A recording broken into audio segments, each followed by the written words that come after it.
안녕하세요. 박미수 박사입니다. 오늘은 체내의 글루타치온의 고갈을 막아 정상세포를 하루 7만 번씩 공격하는 가공화의 독소를 효과적으로 중화시키는 법이라는 주제로 말씀을 드리겠습니다. 바로 이 가공화의 독소는 무엇일까요? 끊임없이 혈관과 호르몬에 손상을 주고 면역력을 교란시키거나 소모시키는 주범이 있습니다. 바로 활성산소죠. 근데 이 활성산소로부터 내 몸을 지키기에 가장 효율적인 방법은 무엇일까요? 항산화 비타민이나 영양소를 매일 섭취하는 것이 효과적일까요? 물론 나쁜 방법은 아닙니다. 하지만 무엇이든 자연스러운 것이 좋죠. 활성산소 발생을 억제하고 이를 몸속에서 효과적으로 제거하는 항산화 요소를 잘 활용하는 것이 필요합니다. 활성산소와 항산화 요소는 두 가지 모두 우리 몸속에 존재합니다. 췌장에서 분비되는 인슐린이 자연스럽게 저혈당 없이 혈당을 조절해 주듯이 우리 몸속의 항산화 요소가 활성산소를 가장 잘 막아주죠.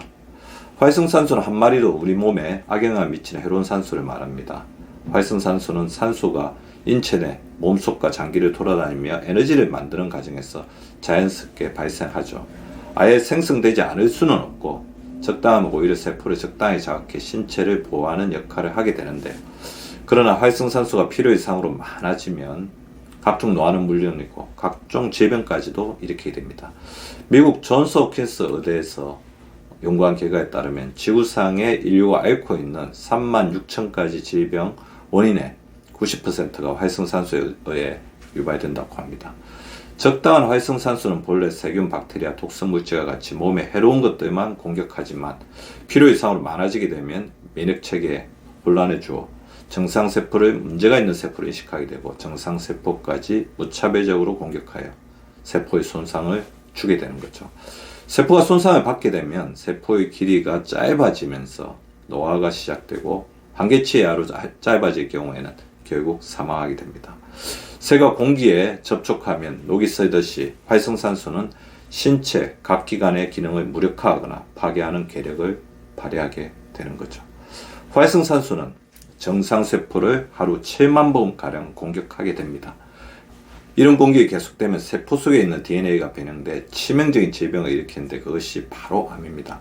활성산소는 짜기는 산소라고 했죠. 정상세포로부터 전자를 빼앗아서 활성산소는 환원되면서 안정되고 정상세포는 전자를 빼앗겨 산화상태로 산화 스트레스를 받으면서 불안정하게 됩니다.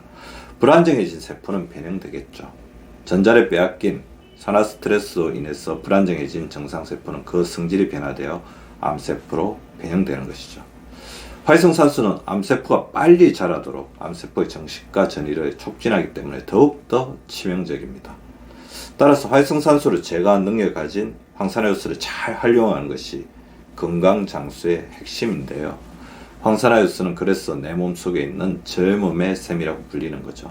항산화 요소는 세포의 안과 밖에 존재하는 물질로 활성산소 처리 요소라고도 불립니다. 활성산소를 제거해서 활성산소로 인한 산화를 방지하여 노화를 막아주고 질병을 예방하는 역할을 하는데요. 활성산소는 줄이고 항산화 요소를 높여주면 젊고 건강하게 오래 살 수 있는 것도 그 까닭입니다. 문제는 나이가 들면서 활성산소와 항산화 요소의 균형이 깨진다는 거죠. 20대에는 두 가지가 균형을 이루기 때문에 젊고 건강하게 살 수가 있지만 30대가 되면서부터 균형이 깨지기 시작합니다. 활성산소의 양은 그대로인 반면 항산화 요소의 양은 점점 줄어드는 것입니다. 25세에 비해 40대는 50% 감소하며 60대가 되면 90% 감소합니다. 80대가 되면 항산화 요소는 거의 없어지고 활성산소만 남게 되는 거죠. 이러한 상황에 근거해 항산화 요소가 거의 없어지는 시점이 평균 수명의 한계점이라는 가설도 제기되는 것입니다. 활성산소 수치가 정상보다 높다면 활성산소를 제거하는 항산화 요소가 부족한 상태라고 할 수 있으며 또래보다 늙어 보인다거나 병치레가 잦다거나 만성병, 암과 같은 질병을 앓고 있다면 더욱더 의심해 볼 수 있습니다. 체내에는 다양한 항산화 요소가 존재하지만 대표적인 항산화 요소는 세 가지입니다. 이것들은 자체적으로도 기능을 하지만 외부에서 공급받은 비타민이나 미네랄 같은 항산화제와도 조화 균형을 이루며 세포의 건강도를 높여주게 되는데요. 활성산소의 공격에 대응해 독성으로부터 세포를 방어하는 역할을 하게 됩니다. 항산화 요소는 활성산소의 나쁜 성질을 중화시켜 덜 해로운 물질로 바꾼 후에 물과 산소로 분해 인체 대사작용에 이용함으로써 유해성을 억제합니다. 황산화효소의 건강증진 효과는 다양한 동물 실험을 통해 입증되었습니다. 첫째, 혈관에 콜레스테롤이 쌓여 혈관이 좁아진 현상을 예방하고, 둘째, 높은 혈압을 낮추어주고, 셋째, 관절염으로 인한 염증을 완화시켜주고, 넷째, 천식 증상을 완화시키는 등 호흡기 질환을 예방하는 효과를 가지고 있습니다. 나이가 들수록 고갈되는 황산화효소를 잘 관리하는 방법은 바로 황산화효소를 활성화시키는 물질, 즉 황산화제를 외부로부터 공급하는 것입니다. 황산화효소의 형성 물질은 체내에 들어오면 황산화효소와 조화 균형을 이뤄 황산화효소의 활동을 돕고 황산화력을 높여 활성산소를 효과적으로 제거해줍니다. 그리고 황산화효소의 역할을 대신함으로써 황산화효소의 조기 고갈을 막아주죠. 대표적인 황산화제는 비타민과 미네랄, 그리고 폴리페놀입니다.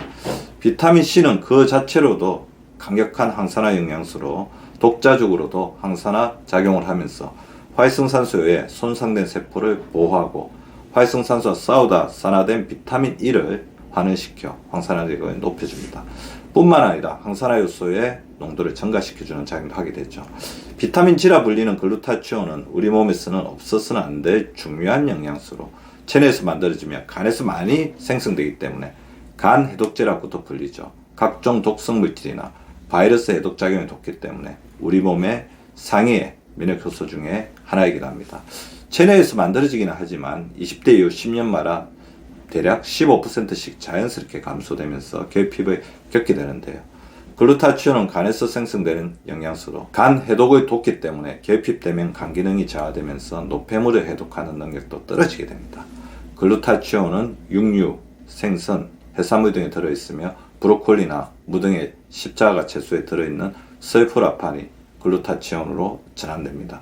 글루타치온이 부족하면 정맥 주사를 통해 보충하기도 합니다. 코엔자임 Q10, 즉 비타민 Q는 체내에서 스스로 생성되는 비타민으로 심장이 많아서 심장 비타민이라고 불립니다. 자체적으로 강력한 항산화 작용을 하기도 하고 항산화 요소와 함께 활성산소를 착한 산소로 바꿔주는 역할을 합니다. 덴마크 코펜하겐 대학의 심장센터에서는 심부전 환자들 대상으로 코엔자임 Q10을 섭취하도록 했더니 사망률이 절반으로 줄었다는 연구 결과를 발표하였습니다. 코엔자임 Q10은 남성 불임에도 효과가 있으며 이란 사이더 사두기 대학 의대 연구에 따르면 코엔자임 Q10은 매일 200mg을 섭취하도록 했던 불임 남성들에게서 산화 스트레스가 감소되어 정자의 운동 능력 등의 질이 향상되었다고 합니다. 코엔자임 Q10의 하루 권장량은 90에서 100mg이며 영양제로 섭취하기도 합니다. 코엔자임 Q10은 지용성 비타민으로 지방이 들어있는 것을 선택하는 것이 바람직하며 비타민 E와 함께 섭취하면 세포의 지방지막을 보호하는 효과를 높여주며 비타민 E를 환원시켜 황산화 효과를 개선시키는 역할을 합니다. 미네랄 중에서도 대표적인 황산화제는 셀레늄이 될 수 있죠. 셀레늄은 해충 미네랄이자 항암 미네랄이기 때문에 중년이라면 외부로부터 꼭 공급받아야 하는 미네랄입니다. 셀레늄은 우선 그 자체로도 강력한 항산화력을 발휘하며 대표적인 노화 방지 영양소 비타민 E보다 수백 배 강합니다. 독자적으로 활성산소를 비롯한 유해 물질을 해독해 독소로부터 우리 몸이 파괴되는 것을 막아줍니다.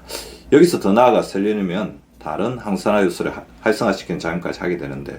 즉 셀레늄이 없으면 체내 항산화 요소가 작동하지 않게 되는 거죠. 황산화 요소를 활성화시키는 비타민, 글루타치온을 활성화시키는 것이 또 셀레늄이죠. 셀레늄이 글루타치온을 활성화시키고 글루타치온은 항산화 요소를 활성화시킵니다. 즉 셀레늄은 항산화 요소 작용의 시발점 인생이죠. 셀레늄은 마늘, 현미, 카무터, 브라질 너트 등에 많이 들어있으며 치매를 예방하는 데도 탁월한 효과가 있습니다. 폴리페놀 역시 항산화 요소로 작용합니다. 폴리페놀은 스스로 움직일 수 없는 식물이 외부의 적과 강한 자외선으로부터 자신을 지키기 위해 스스로 만들어내는 식물 영양소이며 체내에서 항산화 작용을 하는 것은 물론 항균, 항바이러스, 항알레르기 효과도 내게 되는 거죠. 특히 안토시아닌은 폴리페놀 중에서도 노화 방지에 탁월한 식물 영양소도 알려져 있습니다. 안토시아닌은 이미 나이가 들어 황산화 요소가 모두 고갈된 상태일 때도 그 효과를 발휘합니다. 안토시아닌은 몸속 곳곳을 돌아다니며 활성산소를 잡으며 특히 활성산소 공격을 가장 많이 받는 혈관에 대한 보호 효과가 큽니다. 안토시아닌은 보라색 식품에 많이 들어있는 항산화 성분으로 자색 고구마, 자색 양파, 포도, 마키베리 등에 풍부합니다. 활성산소를 잡는 내 몸의 수호자 항산화 요소를 보호하는 것이야말로 내 몸에 대한 가장 중요한 투자인 셈입니다. 활성산소를 줄여 글루타치온의 조개고갈에 맞는 생활법에 대해서 추가적으로 말씀을 드리겠습니다. 첫 번째, 유독한 물질로부터 멀어져라. 어떻게 보면 현대 안경은 그 자체로 활성산소 생산 공장이라고 할 수 있습니다. 오염된 공기, 담배, 가스레인지의 유해가스, 생활 곳곳에 스며들어 있는 유독성 화학물질, 각종 중금속을 피하셔야 합니다. 그리고 이를 보완할 수 있는 최고의 장소는 숲과 바다, 산과 들입니다. 녹색이 있는 곳으로 자꾸 나가십시오. 두 번째, 하루에 물 1리터를 마십시오. 물은 몸 안 최고의 디톡스 코치입니다. 하루 수분 2리터는 활성산소로부터 우리 몸의 세포를 지켜주는 가장 쉽고도 확실한 건강법입니다. 세 번째, 가음이나 가식을 피합니다. 알코올 역시 활성산소를 많이 만들죠. 가식하면 더 많은 활성산소가 만들어지게 됩니다. 적정 음주를 실천하며 음주 시에는 물이나 야채로 활성산소를 중화시켜 주셔야 합니다. 항상 위를 80%만 채우는 습관에 익숙해지십시오. 네 번째, 과일과 야채를 즐기세요. 비타민 C, E와 베타카로틴, 셀레늄은 대표적인 항산화 물질입니다.